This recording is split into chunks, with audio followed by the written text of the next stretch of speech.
Good morning. जय मसीह सभी को। आज के हम डिवोशन में बात करने वाले नीति वचन 10:22 में लिखा हुआ है कि धन यहोवा ही के आशीष से मिलता है ना। और ये सच्चाई है ना, ये सच्चाई है। जब हम देखते हैं कि नवदेशक राजा के बारे में हम सोचते हैं, बोलते कि नवदेशक राजा जब वो अपने महल पे टहल रहा होता है, बेबीलोन शहर को देखता है, तो उसके अंदर एक बहुत बड़ा घमंड आ जाता है कि क्या ये शहर मैंने नहीं बनाया है, क्या मेरे ये सब नहीं, जो भी दिखाई दे रहा है सब मेरे हाथों की रचना नहीं, यानी कि मेरे द्वारा नहीं बनाई गई है। तो ये घमंड आ गया। इतना सोचो, राजा है, बहुत धनी है, लेकिन उसके अंदर क्या दिखाई दे रहा है? घमंड दिखाई दे रहा है।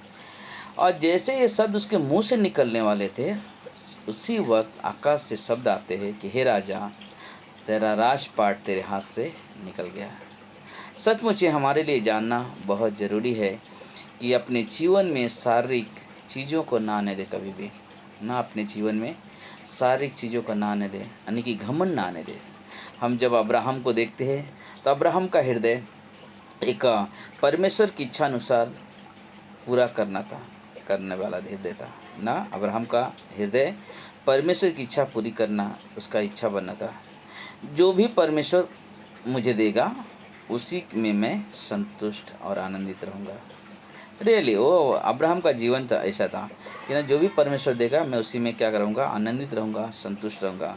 क्योंकि इब्रानी का 13:5 में लिखा हुआ है ना कि ना जो कुछ तुम्हारे पास है उसी में क्या रहो? संतुष्ट रहो ना। और ये हमारे लिए बहुत ज़रूरी है, ये हमारे लिए बहुत ज़रूरी है कि हमारे पास जो भी है उसमें संतुष्ट रहे, क्योंकि परमेश्वर हमारी ज़रूरतों को पूरा करने वाला परमेश्वर है, जिसका नाम यहोवा जायरा है। वो उपाय करने वाला परमेश्वर है। जब भी ना हम परमेश्वर विश्वास करके चलते हैं तो हमने वो चीज़ पाई है जो हमें ज़रूरत होती है ना, जो हमें ज़रूरत होती है। और कई बार एक बार हुआ ऐसा, हम जब देखते हैं लूत को देखते हैं, अब्राहम के भतीजे लूत को देखते हैं, तो लूत का हृदय धन संपत्ति और संसार पर लगा हुआ था। किस पे लगा हुआ था?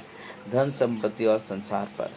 बोलते संसार पर लगा, इसलिए लूत मिस्र से बाहर निकलना न चाहा ना। इसलिए वो कभी नहीं चाहा कि मैं यहाँ से निकलूँ, क्योंकि उसका ध्यान कहाँ था? धन और दौलत पे ना, धन और दौलत पे। आज हम इस संसार में जीते, हाँ पैसे की ज़रूरत हर एक इंसान को है, लेकिन पैसे का लोभ हमारे लिए सही नहीं है। आप जब किसी भी चीज़ का आप मेहनत करते हो, परिश्रम करते हो, जॉब पे जाते हो या कोई व्यवसाय करते हो, बट एक चीज़ रखना, आपके हर चीज़ों में आशीष देने वाला परमेश्वर है ना, जो हमेशा स्वर्ग से अपने हाथ तुम्हारे ऊपर बनाए रखता है ना, स्वर्ग से अपना हाथ तुम्हारे ऊपर बनाए रखता है।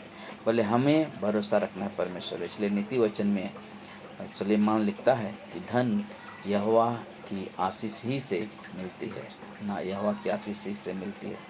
इसलिए हम एक ही चीज़ सोच रहे थे कि आज संसार में बहुत सारे लोग ना, बहुत सारे लोग आज सच्चे परमेश्वर को नहीं समझ पा रहे हैं, कारण उनके पास धन बहुत है ना। लेकिन एक चीज़ याद रखना, एक दिन हम इस दुनिया को छोड़ेंगे, लेकिन हमारे प्राण को हमारा धन नहीं बचा सकता ना, हमारे प्राण को हमारा धन नहीं बचा सकता, लेकिन हमारे प्राण की सुरक्षा हमारे परमेश्वर के हाथ में है। जब हम अपने परमेश्वर पे, प्रभु यीशु पे विश्वास करते हैं, हमें अनंत काल का जीवन मिलता है। इसलिए हम सब कुछ जो भी करें, हम परमेश्वर पे भरोसा और परमेश्वर पर निर्भर होकर करें, क्योंकि वो आपके साथ है, वो आपको संभालता है, वो आपकी हर एक ज़रूरत पूरी करता है। धन्यवाद देते हैं परमेश्वर आज के इस दिन के लिए। प्रभु तू महान परमेश्वर है प्रभु जी, जो हमारी हर दिन की रोटी हमें देता है, हमारी हर ज़रूरत पूरी करता है। और हम विश्वास करते हैं हर एक भाई बहनों की ज़रूरत भी आप पूरी करोगे पिता। और जितने तुझ पर भरोसा रखते हैं, आशा लगा रखते हैं, तू उन्हें तृप्त करता है। इसलिए प्रभु जी हम आपको कोटि कोटि धन्यवाद देते हैं, सारा आदर महिमा गौरव आप लेते हैं प्रभु यीशु के नाम से। आमीन आमीन।